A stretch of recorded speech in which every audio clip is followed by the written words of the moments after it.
This is the News 4 Rundown.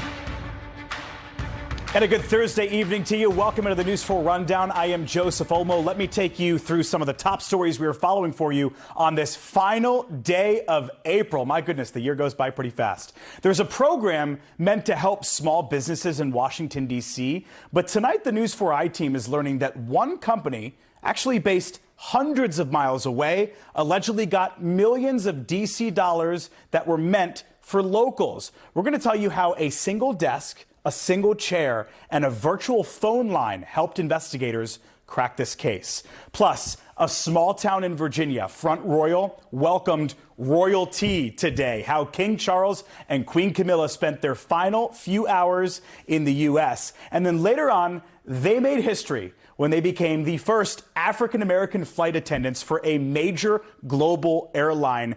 And now they're coming to D.C. to share that story with the Air and Space Museum. Can't wait to share that one with you guys, but we do have to start off with this new video we are just seeing that shows the man who is accused of trying to assassinate President Trump at the White House Correspondents Dinner last weekend. So the U.S. Attorney in D.C., Jeanine Pirro, she posted this video that appears to show Cole Allen, the suspect, kind of surveying the Washington Hilton the day before the attack. You can see him walking through hallways, through the fitness center of the hotel.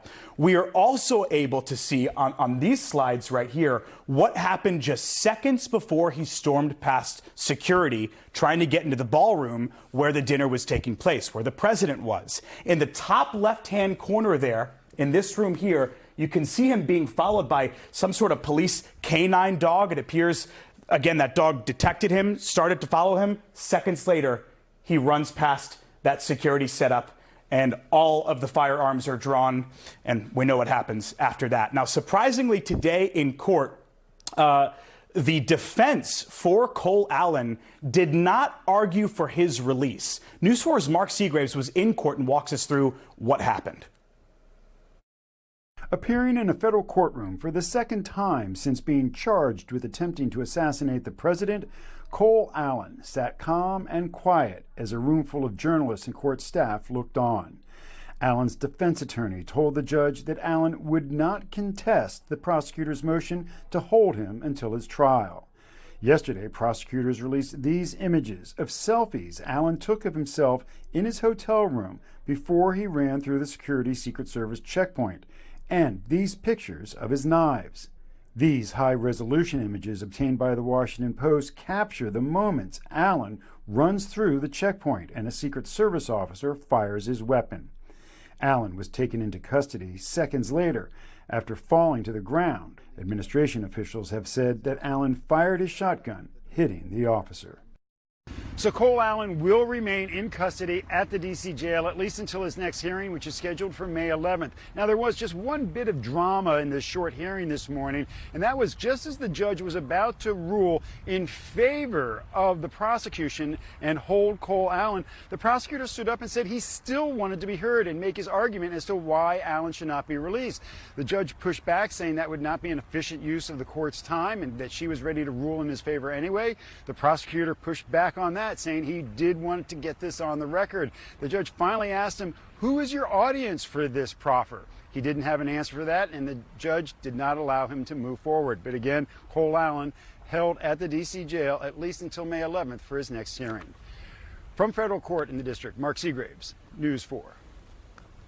All right, Mark Seagraves, to start us off, thank you. Here are some of the other top stories that we're following for you tonight. A 19-year-old has been charged in connection with that fight that broke out in the parking lot of Blake High School in Montgomery County yesterday. Authorities say a 17-year-old was shot during the altercation and a gun was recovered. Police say Gabia Gambo of Silver Spring is facing a first-degree assault charge. Now, here's the thing. The 19-year-old is not an MCPS student. Detectives are still trying to figure out who brought the gun on campus and who fired the weapon. A gun was found for a second day in a row at St. Charles High School in Waldorf. Administrators say the weapon was found inside of a student's locker. Students and staff were sent home at around 10:15 this morning. They were instructed to leave their book bags behind in their lockers and all after-school and evening activities are canceled. Police are investigating that one as well. And large flames and thick smoke could be seen from the James Creek Marina this morning after a boat caught fire. Firefighters had to evacuate everybody who was on the dock. The flames also caused damage to nearby boats. No one was on board when the boat was on fire, thankfully. The cause of that fire is under investigation.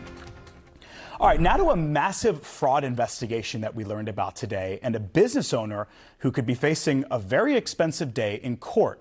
What happened? Well, there's a program meant to help small businesses that are owned by people who live in D.C. But the city's attorney general says one business owner who was able to get millions of dollars in contracts by using this program lives nowhere near Washington. Ted Oberg with the News 4 I-Team takes a closer look for us.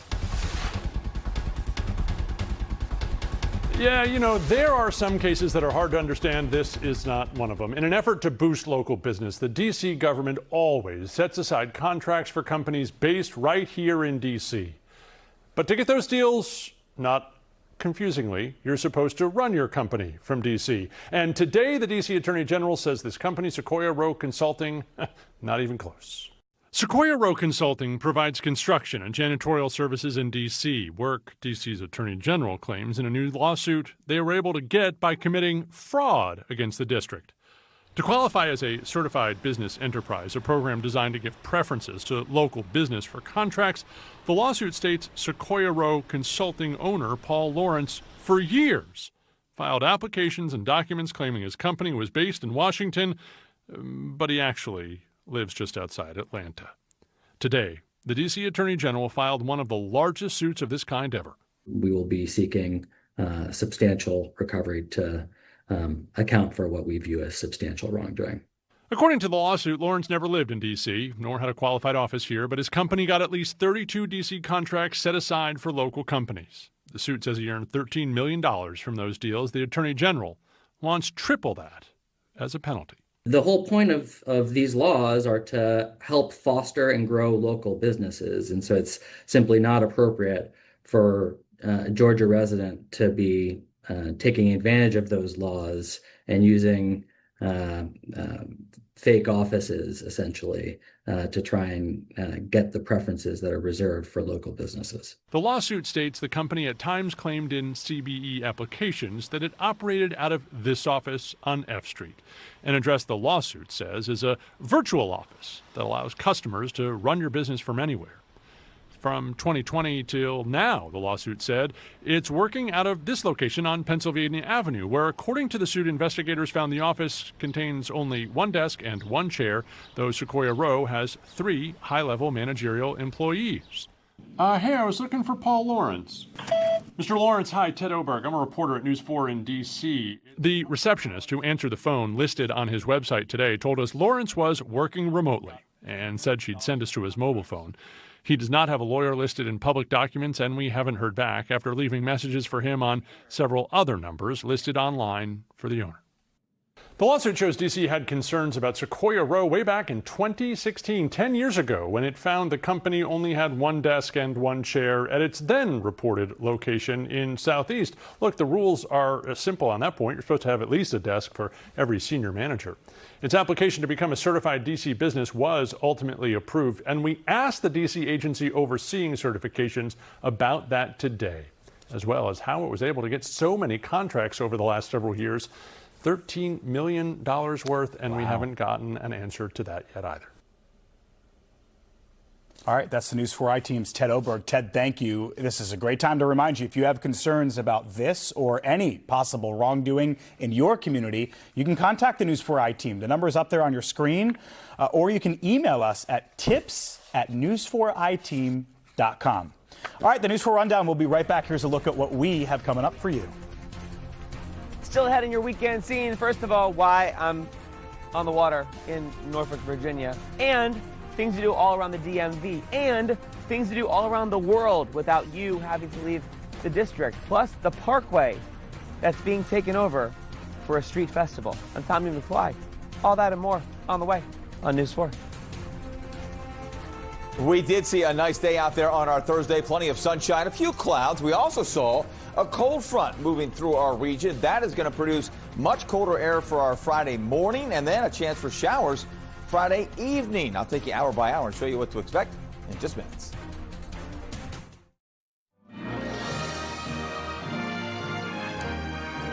Today is the fourth and final day that the King and Queen of the UK will be in the USA, and they have spent a lot of it in Virginia. The royal couple visited Arlington National Cemetery this morning after receiving a formal farewell from President Trump and the First Lady at the White House. And then after all that, they traveled to Front Royal for a community block party. As you can imagine, crowds started lining up very early this morning. News 4's Amy Cho was there. A royal welcome here on Main Street as thousands tried to catch a glimpse of King Charles and Queen Camilla. It was great. I'm loving it. A piece of England in Front Royal. Fantastic. They were waving at everybody, and I got a picture. What was your favorite part of seeing the King? Just the experience to say I did. Like a lot of people can't say I saw the King of England, and I can. So, yeah, it was a cool experience. Today's visit putting a big spotlight on a small town. Front Royal, Virginia only has about 16,000 residents. What do you want people to know about Front Royal? Front Royal might be a small town, but there's really nice people, and we're really a community, honestly. Yeah. I think a lot of people talk bad about Front Royal, but there's so much that's good. I love the Shenandoah River, kayaking, the hiking, and I don't know why somebody wouldn't want to come here. Today, it seemed thousands had that same thought. The security line stretched nearly a mile long, with some families getting there 6 hours early to snag a good spot. Some of the littlest line standers were less than thrilled. So bad. Are you tired of waiting? Yeah. How's the waiting going? Bad. But we have been playing wiffle ball, so. All right, you came prepared. And though the block party is a celebration of America 250, many here feel a special connection to Britain as well. My grandmother, she's actually, my late grandmother was British. She came over, was an immigrant. Born in Lancaster, Lancashire, and so we grew up with a love of everything British, Anglophiles, all in my family. I've been across the pond at Windsor Castle, all over the place in England, so I think it's only fitting that he stops by my old stomping grounds. We're so excited to be here with the royal family. Yay! From here, the King and Queen went on to visit Shenandoah National Park before heading to Joint Base Andrews to fly home back across the pond. Amy Cho, News 4. Listen, it's still really cool. Not every day that the royals come to the USA. The King and Queen spent about 30 minutes interacting with community members during the block party, which included local first responders. They also had wonderful weather for their final day here in Virginia. Yeah, I mean, yesterday was kind of like England, and yes. Today much nicer. We gave them some sunshine out there. Exactly. Well, they're used to so much rain over there that they're like, hey, let's bring out the sun. Might as well bring some sunshine, especially out there in Front Royal. I'm actually wearing my Union Jack cufflinks. I love that. Just in case they wanted to pop by the station, because you never know. Visit with Doug Cameron. The King might just want to drop by and say hello to everybody out there. To the chief. He wants to say hi to the chief. Right. I'd say hi to the chief. Right. Exactly. That's not going to happen. Plenty of sunshine out there earlier today. We saw a few clouds from time to time. And what became a nice afternoon. Now, temperature got to 70 degrees a little bit earlier today. Now down to 64. And look at our winds. Gusting to near 30 miles per hour. It's definitely on the breezy side. And that's a chilly sign, too. Notice our wind direction, north-northwest. We're starting to see cooler air work its way down as the cold front is moving through the area. 53 right now in Hagerstown, 53. 62 in Manassas. Look, still 67 in Fredericksburg. So look at the difference there. Nearly 15 degrees from north to south. And look at this, Oakland, Maryland, only at 43. So we've got some cool air working its way through. We had a couple of showers coming through earlier, really sprinkles back to the north and west with the cold front. You can see that right here with the clouds coming on through the area and some shower activity too. That was the cold front. So now that cold front is just working its way across our region.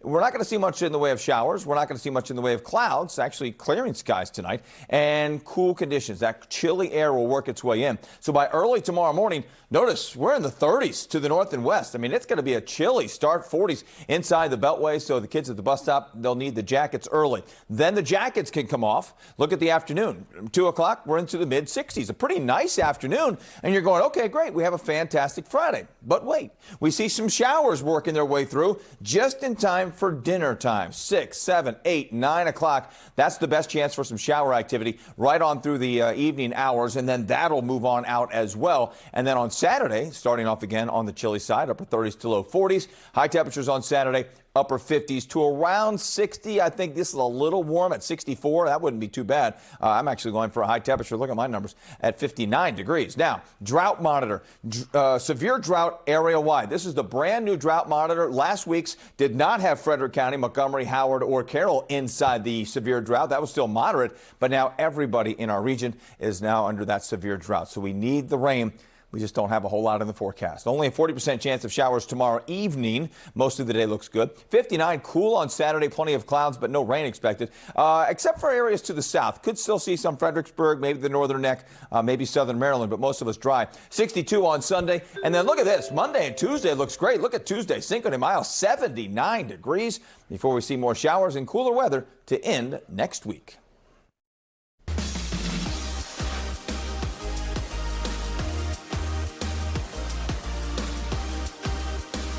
Well, hello there from the water. This water will be very important in a future weekend scene. I'll tell you about that in just a minute. But we are not only taking you around the DMV this weekend, we're taking you around the world with tours at embassies coming back. On Saturday, it's Passport DC, and you can taste your way through countries that might be on your travel bucket list. Get a little culture, too, without leaving the district. Or head to President Lincoln's favorite getaway for a glass of bourbon and some bluegrass. It is President Lincoln's Cottage's Bourbon and Bluegrass.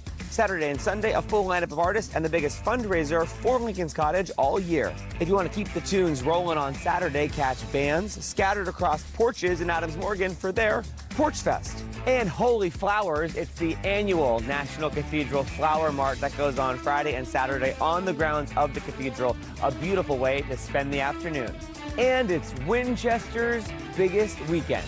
This is the 99th Shenandoah Apple Blossom Festival out in my hometown of Winchester, Virginia. 500,000 people come in to Winchester in the Shenandoah Valley just for this. It started last Friday, but the big things are the firefighter parade this Friday and the grand feature parade that is on Saturday afternoon. And that's where we get all the celebrities that we have. Jesse Palmer's coming into town. Yeah, we have Lauren Ricketts. Oh, Lauren Ricketts. Trying to get Tommy McFly out here. But yes, so we have everybody coming into town, and we want you to come into town too. Plus 2 Maryland moments to tell you about on Saturday. Sligo Creek Fest turns the Parkway into a street festival like no other, with all the energy, all the community fun, and it's Carousel Day at Glen Echo Park, where you can take a ride on that historic carousel that's also a civil rights monument. Plus, look for all the artisans doing their thing in that magical spot in Montgomery County. Now, why are we in Norfolk, Virginia? Because we're getting ready for Sail 250 Virginia. This is going to be Juneteenth weekend and the 50th anniversary of Norfolk's Harbor Festival. It's going to have everything. Tall ships from over 30 countries around the world will be here. Patti LaBelle and others doing a free concert, and your chance to enjoy over 5 miles of waterfront celebrations for America's birthday and Juneteenth weekend. It's all the weekend of June 19th. If you want to be part of it, you probably should start making your plans now. I'm Tommy McFly. Have an awesome weekend. Well, you know what else is happening this weekend, right? The most exciting 2 minutes in sports. The Kentucky Derby is back. The first leg of the horse racing's Triple Crown airs right here on NBC4, and you will hear this iconic voice. Sovereignty has taken the lead. Journalism is second toward the inside. Baez is third, but it will be Sovereignty to rule the Kentucky Derby. Ellicott City, Maryland native Larry Colmus will be on the call for the 152nd Run for the Roses. We got to speak to him earlier today about how he prepares for this big race. The Kentucky Derby takes a lot of prep work. I start by watching all the replays of the races months in advance, just kind of getting to know the horses. And then as we get to the final 2 weeks, I make flashcards with the jockey silks on one side and just keep going over and over. It's this horse, it's this horse. Make sure you know who they are. And then as soon as the race is over, I'll probably forget them all because, you move on from one race to another. But for the Kentucky Derby, they're hard to forget once you get them in your head. And don't forget, Kentucky Derby coverage starts live at 2:30 this Saturday afternoon right here on NBC4. It'll also be streaming on Peacock. Now, the race itself starts at 6:57 p.m.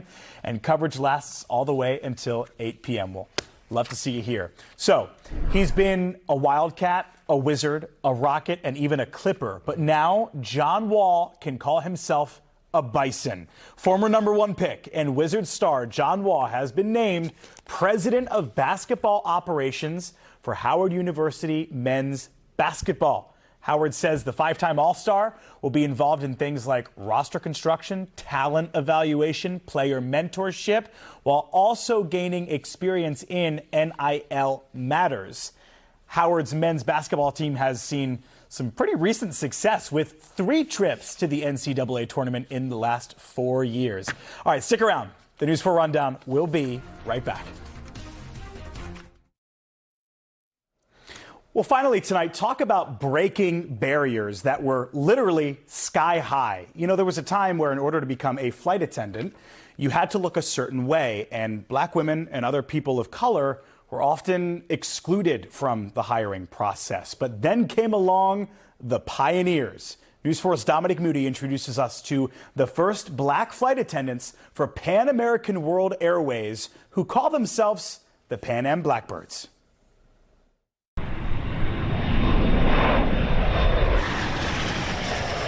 A bond bounded by the skies as a result of progress made during the civil rights movement. Black men and women blazing a trail in an industry that didn't always seem attainable. We might have been the only black person on the plane. Just because of the period of time, but also because of our experiences. They were so rare for African American women to have these kinds of opportunities, and so it was just sort of wonderful. Bonnie Jones Moon always had dreams of breaking into the airline industry thanks to early exposure by her grandmother and father. She got her start with Eastern Airlines before officially joining the Pan American World Airways. And as I went to the door and put my hand on the doorknob, he said, "Miss Jones, welcome to the line." And it still gives me chills when he said that, and that's when I knew it was real. Jones Moon, along with countless other African American men and women, began joining the Pan American World Airways in 1969, a few years after the Civil Rights Act of 1964. The selection to become a flight attendant was especially memorable for Dr. Sheila Nutt,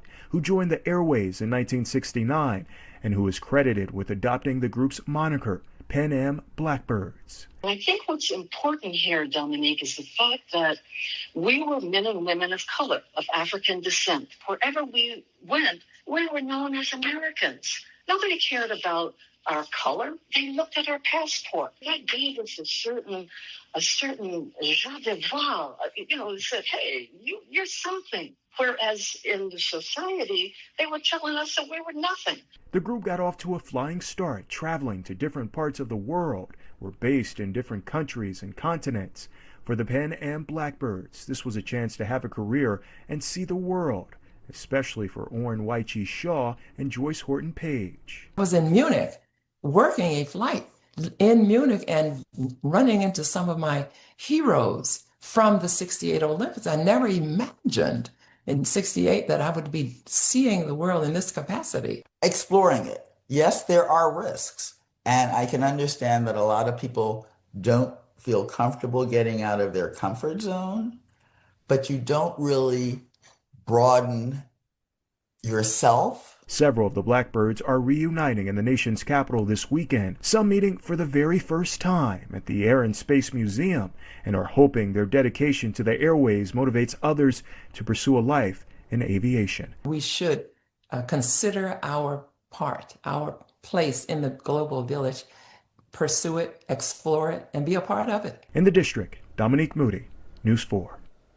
Doesn't seem like the sky was the limit for the Blackbirds. It was just the beginning. All right, that's going to do it for the News 4 Rundown on this Thursday night. Again, the final night in April. Where does time go?